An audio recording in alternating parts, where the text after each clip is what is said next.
Hi, Tyler. Hey, how's it going?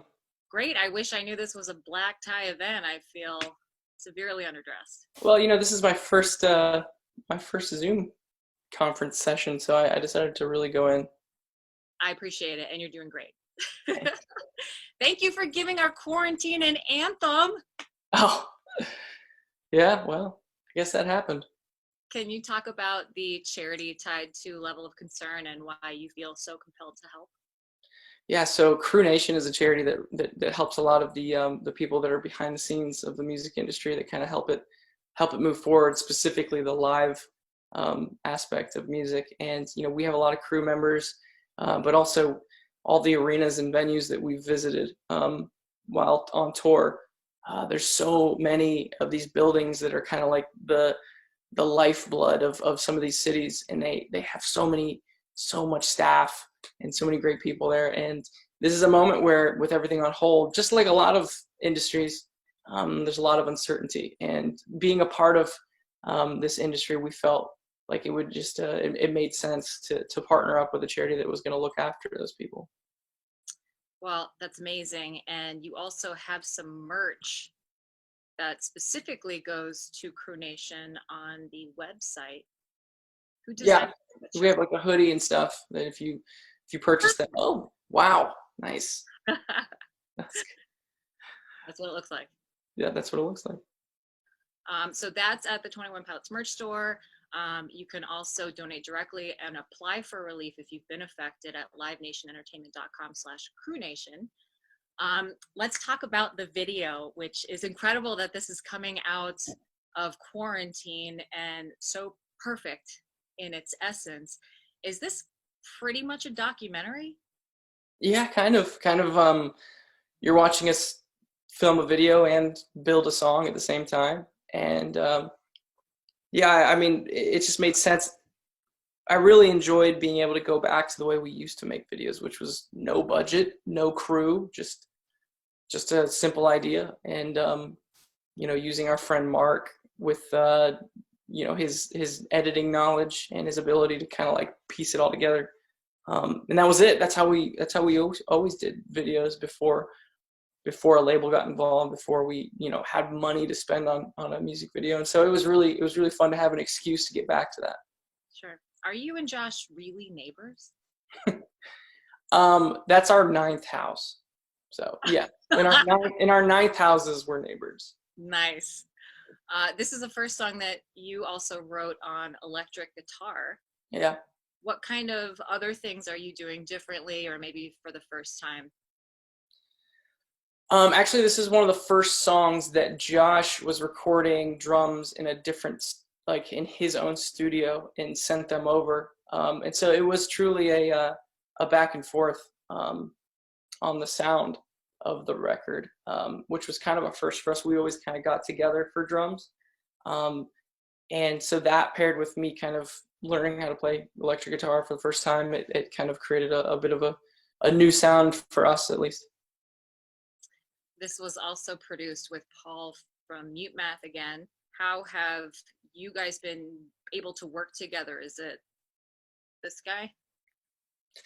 Yeah, I mean, so Paul was in a band called Mute, which Josh and it was one of our favorite bands, and we were lucky enough to tour with them as well, and just struck up a natural relationship with them. And specifically Paul, for me, I just admired his DIY attitude all through their career. They recorded all their own records, and he's helped me in a lot of ways with just some of the programming, specifically with drums. There's a science to capturing live drums. There's a science to capturing the energy that Josh would put out on a live kit. And there's so many mics and so many takes and so much editing. And so specifically in that realm, Paul has really stepped in and kind of like taught me some of the things that he's learned really through trial and error for him, because he just taught himself as well. So.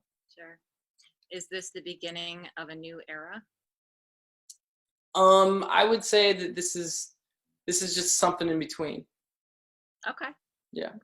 A lot of people want to know what's happening to Clancy and Yeah. No, I think that just it just felt right to release a song now, especially with the content and what the lyrics were saying. And yeah, we tried to not overcommit to something brand new as far as you know, the aesthetics of it all, because we wanted to kind of wait for what we have in store. So Sure. Well, speaking of brand new, somebody's a brand new daddy. yeah, Congratulations. it's fun, man. It's exciting. It's like I don't know. It's scary because I've been so motivated by, you know, bettering myself and outdoing myself, and whether it's chasing, you know, validation or success, or just working hard at something and feeling like you're getting better at something, all these things that motivate a person, all of a sudden this brand new blob of skin enters your life, and you realize that this trumps all of it, all the way to the point where if that blob of skin asked you to quit everything you're doing, you would, which is scary.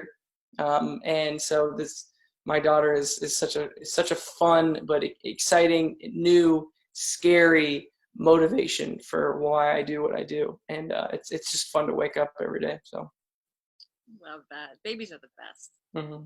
Are you telling any dad jokes yet? I've been holding off, but I've been collecting them, waiting for, you know, when I get back out into the world to unleash their beauty.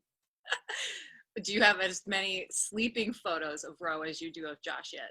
It's getting close. It's a lot of years of touring, traveling in a van, you know, sharing hotel rooms with guys, like, you know. So I think it was a running joke for a while. Josh and I would try to like just capture each other sleeping, which is silly, I guess, but to send that in like a group thread with your guys that you're traveling with, it's I don't know, turned into like a gotcha moment. And so I do have a lot of sleeping photos of Josh, but it's getting close there because I do enjoy staring at my daughter when she's sleeping. Maybe a coffee table book one day. Yeah. That'd be great. You know, you have the most amazing fans, and I thought we could do some quick hits. Mm-hmm. Fielded a bunch of questions, so feel free to pass, and we'll just run down and get kind of your first initial reaction, okay? Okay. All right, your favorite Pokemon. Clefairy. Thoughts about doing a live concert from home. Seems tired. Okay. Well, you seem tired. Yeah. Well. All right, one thing you've learned about yourself during quarantine.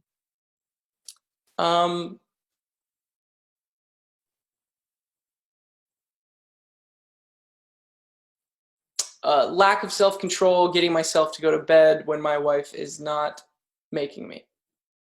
Gotcha. Have you been cooking at all? No. I don't know how to cook. Okay. Thoughts on Animal Crossing? I've not played it, and I feel like I'm missing out because it seems like it would be right up my alley. Your favorite thing about watching Jenna be a mom? She somehow doesn't get tired. I get excited. You know, when I'm rocking my daughter, I just think of it different. Not that I don't love her as much as my daughter loves her, or as much as my wife loves my daughter, but it's just a different connection where if my daughter's crying and I need to rock her, I will count how many times I rock her. Be like, all right, I'm going to rock her 500 times. And then if she's not asleep by then, and that's how my brain has always worked. You know, I count my steps. You know, when I run, you know, I count breaths. Like, I don't know, I'm kind of weird that way. But my wife just is perpetually giving herself up to this thing, no matter what. And I'm a little more, I don't know, regimented in the way that I'm loving my daughter at this point. So it's fun to watch. It's fun to watch my wife just live this and kind of realize that she was, you know, made for this. Do you sing your own songs to Ro? Songs I'm working on. Yeah. Okay. Ooh, so there's a lot more, or? Yeah. Oh yeah. I've written a ton of little tiny weird ditties that I sing to her that then I realize, oh, let me grab my phone and record a voice memo real quick because that might actually be something. But a lot of it's nonsense. But yeah, no, always working on stuff. Do you want to give us a little ditty right now?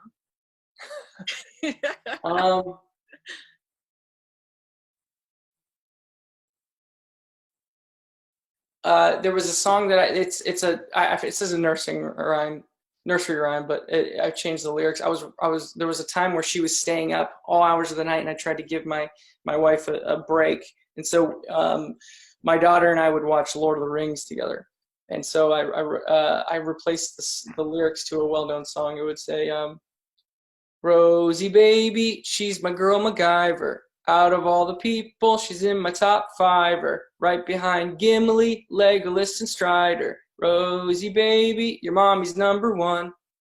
Oh, that's amazing. Yeah, and she just would stare at me like, you're an idiot. That's just a baby thing. Don't take it personally. All right, if you were a muffin, what flavor would you be?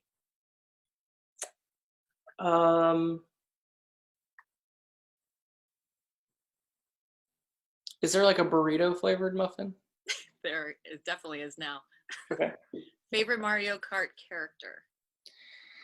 Yoshi is my favorite character, but in Nintendo 64, Bowser is by far the best character because of his weight and his top speed and his inability to spin out. Wow. What is your spirit animal? I guess when I was a little kid, I would say cheetah. It was always tied between that and spider monkey. Who is Michael and Julia? I guess when I was writing that song, I loved the idea of just name dropping two random people because I feel like everyone has a Michael and a Julie in their life that are either thinking they're experts on what's going on in the world or experts on your personal relationships. And I personally have a friend named Michael, and but I don't think I was thinking of him particularly as much as I was just picking two names that I felt applied to what most people would think as, I don't know, annoying people. Sure. Well, hopefully Michael and Julia are having a great quarantine. Yeah. What is the perfect ratio of mac and cheese to ketchup? You know, the better the mac and cheese, the less ketchup you need. It's the truth. So if you make me mac and cheese and I ask for ketchup, that's a strike one. I shouldn't need the mac and cheese, but I shouldn't need the ketchup. But if it's that home style crap, like I'm gonna put ketchup on it. Okay. What was your favorite subject in school?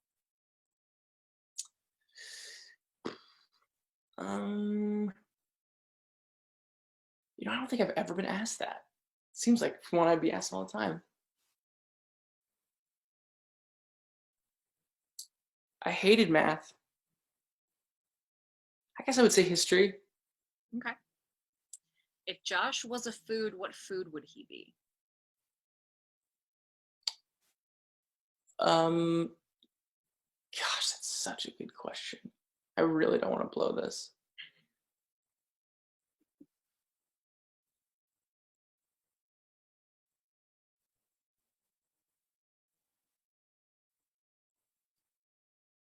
He would be a kiwi, but kiwis have a little fuzz on them, and this guy is just hairless everywhere. So I'm a shaved kiwi. Oh my God. Hashtag shaved kiwi. All right, just a couple more. What was harder, naming Ro or Ned? Ooh, Ned was way easier.